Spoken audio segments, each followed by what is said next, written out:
मी केलेले उपकार विसरत असतील तर जनतेचे उपकार विसरायला किती वेळ लावणार?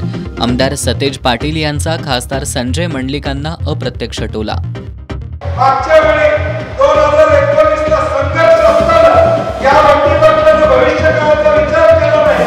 जे केलं राजकारणाची पर्वा माझा भविष्यकाळ काय याचा विचार केला नाही। हे एवढा लोकांना विसरला तर तुम्ही जनतेला विसरायला किती वेळ लावला हा प्रश्न या ठिकाणी आहे।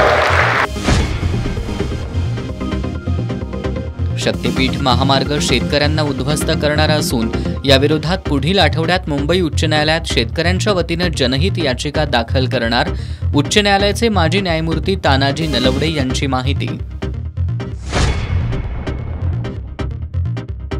लक्ष्मीबाई जरग विद्यामंदिरात गुढीपाडव्याच्या मुहूर्तावर प्रवेशासाठी गर्दी, प्रवेश प्रक्रिया शांततेत। आणि कोल्हापूर शहर आणि जिल्ह्यात गुढीपाडव्याचा सण उत्साहात, शोभायात्रांसह विविध उपक्रमांचं आयोजन, पाडव्याचा मुहूर्त साधत बाजारपेठेत खरेदीसाठी गर्दी।